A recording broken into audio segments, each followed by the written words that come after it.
Hello, everyone. Welcome to another show of the Changing the Game. Today, I have here with me Elizabeth Knight. How are you, Elizabeth? I'm very well, thank you. Thank you for having me on board. It's awesome. I'm very excited to have you here. So good. So look, everyone, Elizabeth Knight, she is an entrepreneur with a big dream to transform our education system and how we prepare young people for the futures, here in WA in particular. She's the founder of Purposeful, an edtech startup helping students to find their place in the world. I'm certainly going to ask you about that. Through the self-exploration and purpose, through self-exploration and purpose discovery programs. During her time at university, Elizabeth was fortunate to have led Bloom, a youth-led incubator that acts as a catalyst for early stage founders and entrepreneurs, and how they can begin their entrepreneurial journeys in WA. She's also a Fogarty scholar, a TEDx presenter, a +8 accelerator participant, and in 2019, she received the Boston Consulting Group Scholarship for Australia and New Zealand. Wow, already, Elizabeth, that's a lot of accomplishments for a young girl. So, Elizabeth, what about if we start with you telling us a little bit of your story that we cannot hear in your bio? Yes, I love that question because, we talk a lot about what we do, but for me, why I do what I do is far more important. So I am 22 and my story really began when I graduated from high school. On paper, I had done well. I got this shiny 99 ATAR and scholarship to uni, and I guess I'd achieved that traditional idea of success in our education system, which I was very fortunate to have achieved. But the one thing that I graduated without was really an education in who I was and who I wanted to become. I think it is the one subject you don't learn about in school is your vision for the future, your ambitions, your values. It's something that we just sort of let people figure out on their own. And after that, after I finished, I was actually really quite burnt out from my studies and feeling ultimately very directionless and purposeless myself. And so all the work that I do now sort of stems from that time and really this fierce passion that I have to help other young people to find their place in the world and find their path. Because I don't really believe that figuring out your future should be something that's stressful and anxiety inducing. I think it's something that you should be really excited about and should ultimately be one of the best things you get to do, right? Is figure out your job or your career path. That's right. So yeah, that's a bit more about me. But I'm also just really passionate about innovation, and I think anybody that's trying to make change now, and we've got such great opportunities to do so, that's something that I'm really passionate about. So excited to be part of that movement. Very nice. So I am particularly very happy to see a woman like you, a young woman like you, being interested in the innovation ecosystem, particularly here in WA. So I think the innovation ecosystem in WA came a long way in the last 10 years. Yes. And I think to move forward for the next 10 years, we need the youth, that sort of energy and the will to transform things. And I'm very happy to see people like you coming along. So you did mention in your introduction, and I learned that from, the previous conversation I had with you, that you had that sort of privilege in the beginning of your journey of having nailed, the school system, I guess, right? So as a student in the school system, so I think you did well. You achieved it. The marks that everybody expect of a good student. Then but then you went to university, and somehow you left us wondering that you were not sure about you were going to do, or you a bit lost. And how was that process? Yeah, I think when you're smart, or if that, it doesn't matter what label people put on you, we often sort of people expect you to do a certain thing with that label. So for me, it was you're smart, so you should do something that smart people do, like be a lawyer, an engineer, or a doctor. And that's fine. Like there's nothing wrong with that, but it's such a limiting mindset because there's so many things that are out there. There's so many options, and yet I felt as though, well, I'm not good at math and science, so I can't be a doctor and engineer, so I have to be a lawyer. Like that's it. That's it. That's the process done. And I think what struck me was, I'd worked so hard at high school and achieved that same sort of idea of success, and yet I wasn't fulfilled by it. Like it didn't make me happier, it didn't make me smarter or more capable. So I just thought it's a definition of crazy to do the same thing over and over again and expect a different result. And I decided, well, actually I'm going to try and walk a different path. And I Mm. got introduced to the idea of entrepreneurship, which thankfully more young people now know about and know that that's available to them. But I didn't know what an entrepreneur really was, or until my first year in uni, when I discovered, that young people were giving it a go and starting their own businesses. And maybe I didn't have to choose a job, I could actually make one for myself. So I became very focused on that and trying to find ways to be my own boss and create my own path, essentially. Yeah. Tell me a little bit more about how you found, because you mentioned about Bloom. I mentioned Hmm. about Bloom in your bio. So Yeah. Bloom is an incubator within the university campus sort of Yeah, area. for students. And I was lucky enough, and my mentor in the first year of uni was the founder of Bloom. So I kind of got introduced to that space. And at the time, it was just a community of young people who wanted to do things differently. And it still is very much that. That's the purpose behind it. Um, and back then, though, I think a lot of people had an interest in entrepreneurship, but they didn't necessarily have the confidence, or they might have liked the idea of it, but they didn't have a problem they wanted to solve, or an idea for a business yet. Um, the problem that I sort of became focused on was in education, and I realized, hey, this is actually something I keep talking about and I keep getting fired up about. So why don't I have a go at solving it? And that sort of introduced me to the startup ecosystem here, which I was very lucky to be exposed to. And I think since then, I've been working really hard to make that an easier journey, because I really did have to go and knock on doors and like sort of figure out where conversations were happening about innovation and startups. I didn't really necessarily have that like handed to me. So I really wanted to make that journey and that space more accessible, because as you know, it's such an incredible ecosystem now. And like imagine if more young people were exposed to that. I think that would be incredible. Nice. So there is one key thing that you mentioned that I want to know a little bit more about. So you mentioned about a mentor. Mm, So was that part of any? Well, we do talk about mentoring through this series of the Change in the mm, Game quite a bit. So we do know that mentors have a pretty significant role in someone's career.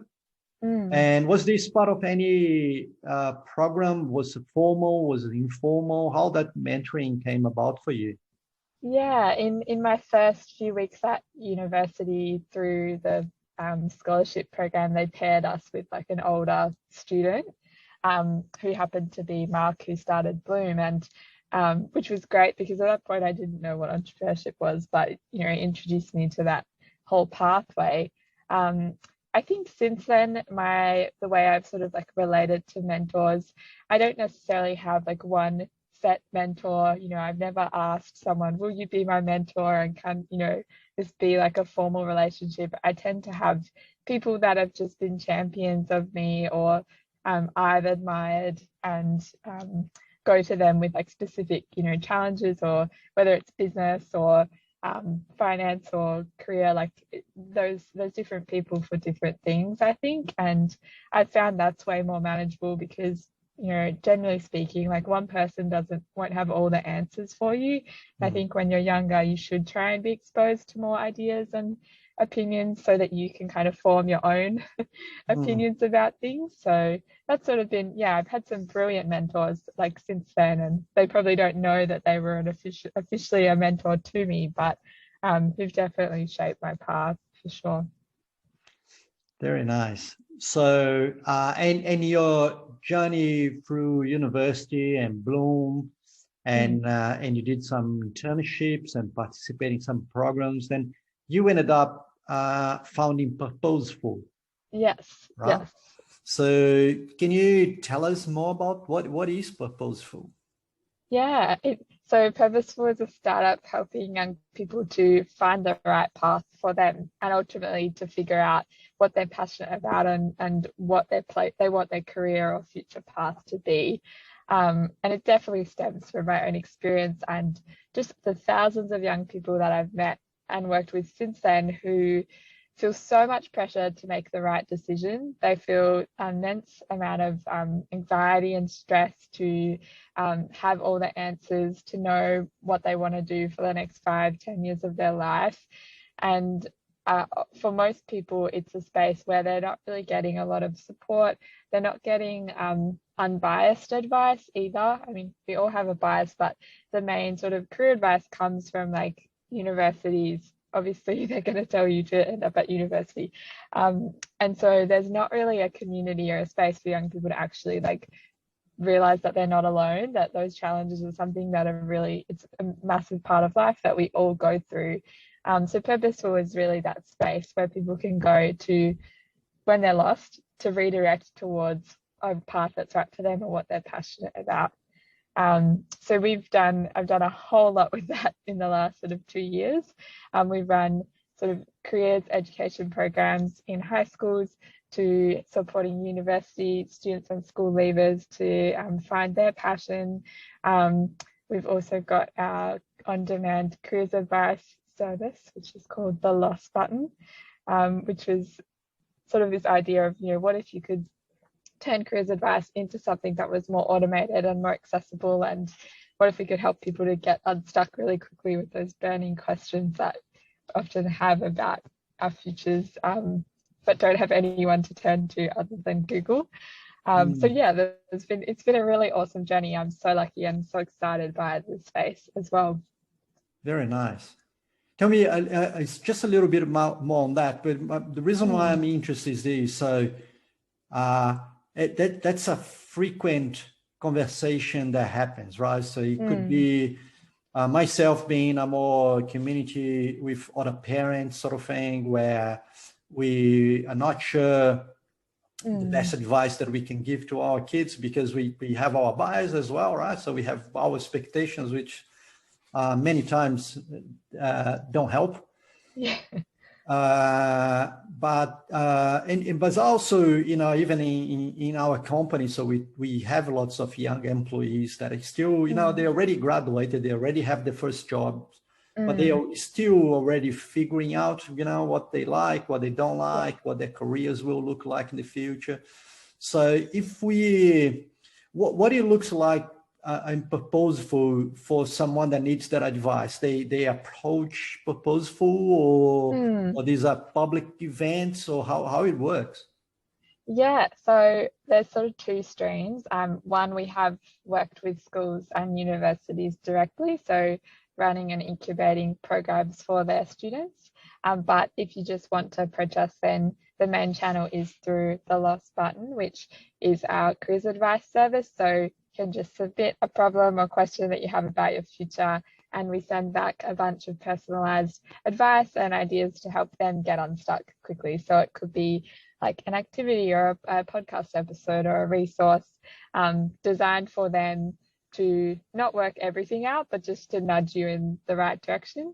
And then we actually have a podcast and soon to be a community around that as well, so they can actually talk to other young people who are going through those same challenges as them.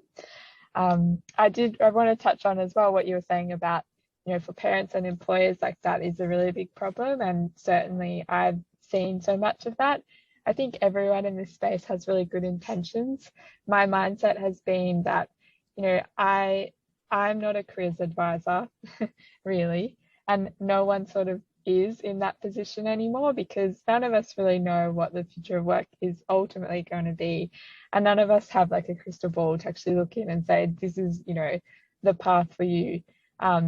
We focus on being the facilitators of those conversations and helping people to realize things for themselves, because often in school you're told when to be, where to be, what to study, when to do it by. You don't really have much agency in your choices, so we're just kind of giving some of that back to students, going, hey, actually, like, you have some of the answers in you. Some of these things have always been there. If not, then here's some strategies that can get you towards a place where you're more confident and excited, and in the driver's seat, proud of your career and your decisions. Interesting. So before I have a question in my mind, but before I go there, you mentioned about a podcast. Do you have a podcast? Yes, I'm very excited. We're launching it very soon. Not sure when this will air, but this time next week. Which the idea was, I've had so many coffee chats with young people throughout the years, and they share these really powerful, amazing stories of the challenges they've faced, but they don't tell anybody else about these things.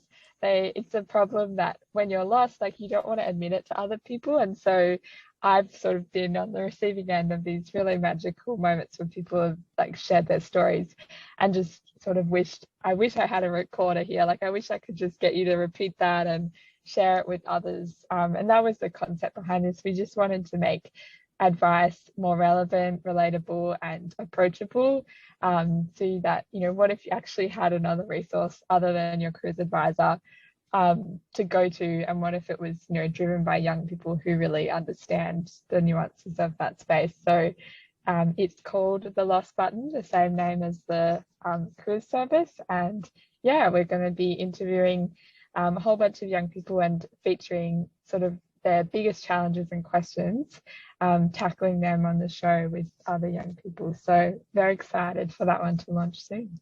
That's very cool. So I'm looking forward to listening to that. This is a practice run. Yeah. Well, look, the question I had, funny enough, so you mentioned as part of your aim with the podcast. So I was going to ask you, in your journey, about those challenges that you face, right? So it looks like, from what I heard so far, and you have this very positive, half glass full sort of attitude and energy. So, but I reckon there might have been some obstacles there. So would you mind share some of those with us? Yeah, totally. There are so many challenges. I think anybody who runs a business knows that when you solve one problem, it just like creates a bigger problem, and then you have to solve that problem. I think I've just changed my mindset, and I've been learning so much from that. So anything that happens, it's not really like good or bad. It's just, here's the next thing to learn from. In my own journey, when I started, I was like 18 or 19 years old. And I was very passionate, very emotive, and very like authentic, and also experiencing that problem myself. And so for some situations that was amazing, because people just rallied around that and could see the authenticity. In other situations, though, I think it was like taken advantage of, maybe. And I didn't know, it's also your first venture into the business / career world anyway. Like, I hadn't even been employed before, and here I am sort of going into these like age-old systems, telling them what I think they should do instead. So that was definitely met with resistance at times, but I've kind of learned to befriend it rather than get frustrated by it, because it helps you to get closer to what a potential solution could be. I think personally, though, like, definitely there's a lot of imposter syndrome for everybody. I think everybody is filled with it in different parts of their life. For me, definitely I came up against lots of hurdles when things weren't going right, where I felt like, am I really the one to do this? Like, maybe this isn't going to work. But I just have such a long-term vision that it doesn't really matter to me whether it works in a year or three. It's like this is something that hopefully I can make my life's work, right? Which is a pretty cool thing. So Very cool.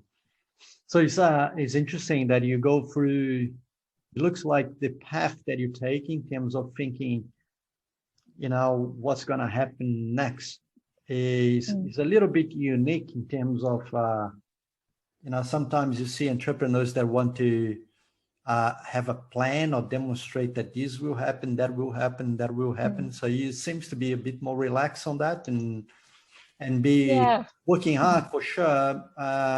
And I'm sure there is a plan there, but it's more about the journey, I guess. Yeah, I think it's just knowing that, for example, with something like COVID, like before then, people spend all of this time writing up like their 5-year strategic plans. I think when you're in a startup, but also just any business really, like you can't really accurately forecast more than 12 months ahead, maybe, right? 18 months you're pushing it, as we know, because everything can get disrupted so quickly. So it's not that like, yeah, those plans are there and they exist, but I found that you can, in a small team, when you're solving a problem that people haven't worked out yet, you can kind of only work in those small chunks, and you learn so much so quickly that, you're in a way better position to make those calls 3 months down the track than you are today, maybe. So I think it's just about being agile, and it also helps when, we know we're in this volatile, uncertain, complex world of work, that it's stressful, right? So many people have so much anxiety and stress about that. The reality is, I don't know better than you what's going to happen in the next 6 to 12 months, but it's about sort of having this long-term vision, but being flexible about the path you take to get there. Because I don't have all the answers yet, no one does, and you're going to learn from those mistakes, as I've done time and time again. Yeah, that's quite right. So there is one thing that I do mention to some people when they're going through they sort of trying to get more certainty about what's going to happen. And I don't know if I help much because I give that sort of it's a concept of VUCA, right? So which is uncertainty, ambiguity is so much part of every single day of our lives. Yes. And to a good extent, I think the help or the advice is more like, how can you get more resilient to face those ambiguities, and because that's more like what reality is like. And actually, I believe it changes perspective of right, wrong, happiness, or something else. Yeah, and I actually believe, what we do at Purposeful, it's helping people because it gives them certainty around themselves. Like that's really the only thing that you can have some control over, is what your values are, like what your, goals are. That's what you can fall back on when everything else is chaotic and confusing. That's kind of your starting point. So that's how I combat it as well. Being clear on your purpose, your values, and that can direct you from there. Okay, so look, having said what we just talked about, what is your, Elizabeth in 5 years and 10 years? what is it? Where are you going to be? What's the story that we're going to be telling about the next 10 years? Yeah, I really hope it's that every young person in my generation is like motivated and excited about their futures, and that generally, I gave a TED talk on this about how the narrative about the future is so negative and it's like overwhelming and scary. Like I think we owe it to that young people to give them hope and an alternative that isn't so, no wonder they're struggling to figure out their own futures. When you look at the conversation about the future, it's just like very doom and gloom. So I really hope that we have a vision that people can be excited by. In terms of myself, my mission for Purposeful was to build something that exists beyond me, and that's why like technology and startups, that path really attracted me, because I could spend my whole life giving public speeches and presenting and workshops, but then my impact is really limited. So I really want to build a whole ecosystem of people that can create a platform or a space for people to keep on giving, because at some point my young person label will expire and I'll need to make way for the next generation of people who can be more relevant. I really hope in 10 years I'm not still saying that I'm a young person and trying to wear that hat. I think it's important. I'm still a young person. And it's good to be young at heart always. But really just I hope that I'm humble enough to realize that other people might be in a better position to share their stories and that I can create a space for that. Yeah, 100%. So it's interesting. So you do mention about, you're quite right. So the most common narrative of the future, it doesn't look right, isn't it? It doesn't look good. So I don't know exactly where that comes from, but maybe is where media gets more attention to. Yeah. And that's unfortunate. So creating that perspective of a future of hope is quite important for sure. Yes, it's quite scary because I think obviously we all have, this is something that gets talked about so much, but I think it's one of the most significant things for all people, not just young people, is that the way that technology works means that you and I have a very different worldview by virtue of what we see every day on our phones, the messages that are, honed in to be perfect for you. And whereas previously, like 20, 30 years ago, like everyone had the same TV channel, everyone had the same newspaper, like at least there was some degree of consistency there. Whereas now, we have access to totally different sources of information. And I think for young people, that's quite terrifying because it just means that, all of the misinformation and miscommunication that happens is just getting worse. So I think that part for me, plays such a significant role in changing the narrative about the future. Like we each have this own individual story that we get told and reinforced. It's a first for our, like everybody that is alive right now. No one has ever really gone through that before. So I think that is just going to have so many waves of implications to education and business and everything. That's true. So Elizabeth, in the bio that I read, I did notice something unique on that. So which is not once or twice. So you repeat WA or Western Australia a few times on it. Right? So is that intentional? Maybe. I think it's probably a tiny bit out of date because my vision has certainly expanded. But I was really fortunate to get the Fogarty Scholarship, and they are just awesome champions for education in WA, and they do such a brilliant job at fostering real innovation in that space here. So they definitely played a part in my drive to make change in Perth. And I think what's really cool about WA is that yes, it's still got that small town kind of mindset at times, but it means that if you can make it big in WA, you can kind of do it anywhere because we're actually so privileged and so fortunate. So there's really great opportunities here that I think if you're willing to go after them, they're there for the taking, compared to, in a really big global city where you definitely have to fight harder for that. I found that here people have generally been very creative and very supportive. So we definitely have that top talent and top insights, I guess, into innovation here. It's just about, going after it and showcasing it more. So hopefully I can do that a little bit through my work.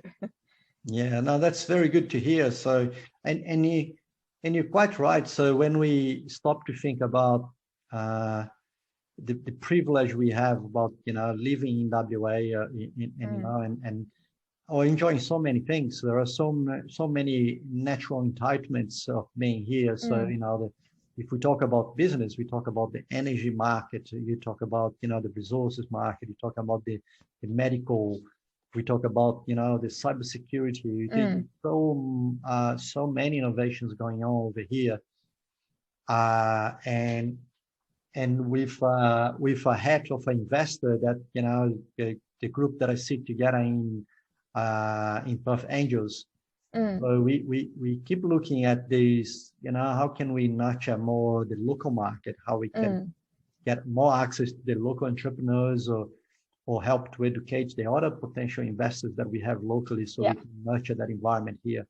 I think the future for WA looks awesome. So and how can we nurture that for that future to become reality, right? So yeah, the talents you mentioned about the talents are quite critical on that. So how can we make this place excitement enough for young people like you just to stay here and build your ventures here?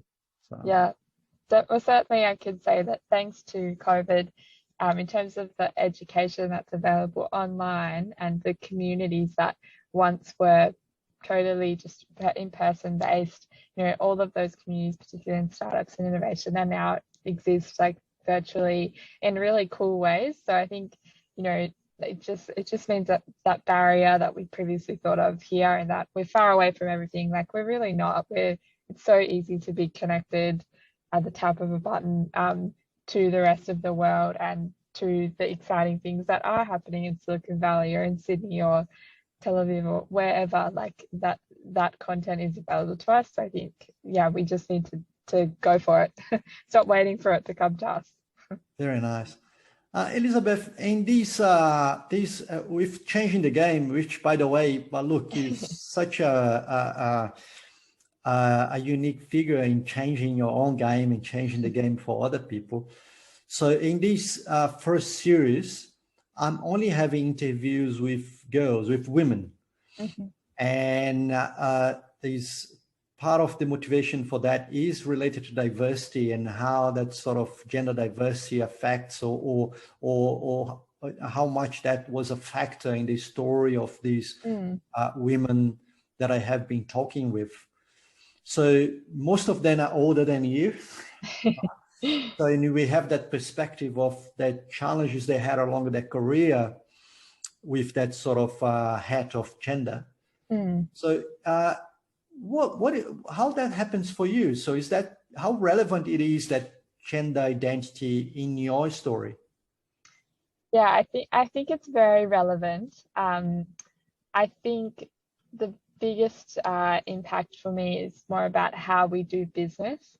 I think the traditional understanding of like how to do business, in particular how to start a startup or scale a startup, is quite masculine, and in the sense that there's that culture of like the hustle culture and like pushing yourself to your absolute limit. And for a lot of women, like not necessarily myself, but you know, who are full-time carers or have, you know, all of these other things going on, or also have, you know, a totally different like emotional kind of makeup and experience, it doesn't really work in that way. Or I found at times that that kind of mindset didn't really align with like the drive that I had, or, you know, in myself, what I knew that I need to look after my mental health and well-being. I think just generally, like there's obviously in WA still a lot of the key conversations and decision-making bodies and individuals are men, right? And we just have this, you just kind of get this sense of like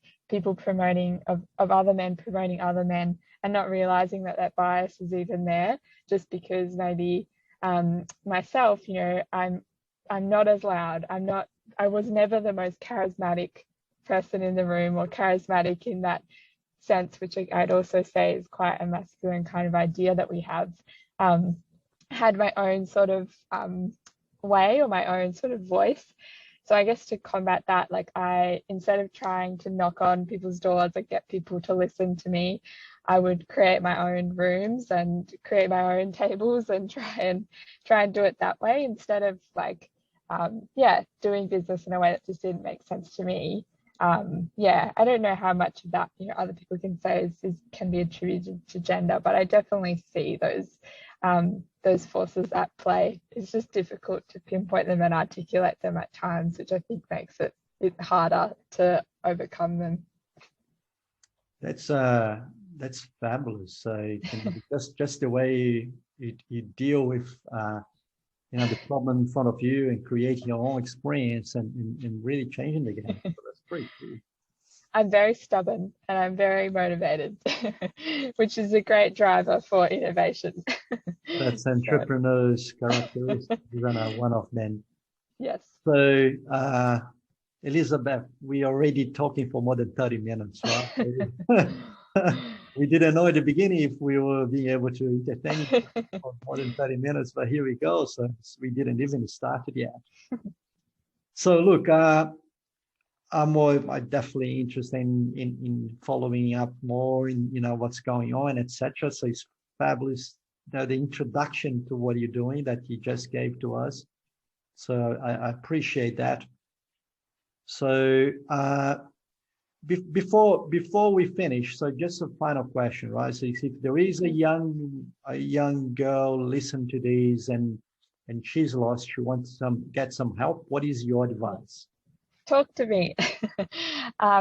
To back yourself, to reach out and back yourself. I think I spent a lot of time sort of like waiting for other people to tell me what the right thing to do was, or just trying to learn more from other people and get others' advice. And in the end, it was learning about myself. That was what I needed to spend more time on. I think never underestimate the power of getting to know who you are. I think it should be everyone's goal that one day you could basically write a book on yourself, not in an obnoxious way, but just in that you're so self-aware that you understand your values and your goals. And most young people I meet can barely write, a sentence. They can barely, sort of answer that question of tell us about yourself. So I would say invest in your own like personal development. Don't put aside the things that excite you or interest you or just are fun. Those are the things that become so important when you leave to, differentiating yourself and being fulfilled in your life. So keep learning about who you are because no one else is going to make time for it, right? You've got to do that. You and only you. 100%. Thank you very much. It has been a privilege to have you in the show. Thank you, Elizabeth. Thank you so much. And we'll come back soon with another episode of Changing the Game. Thanks everyone for listening. So this is it. Thank you. Bye.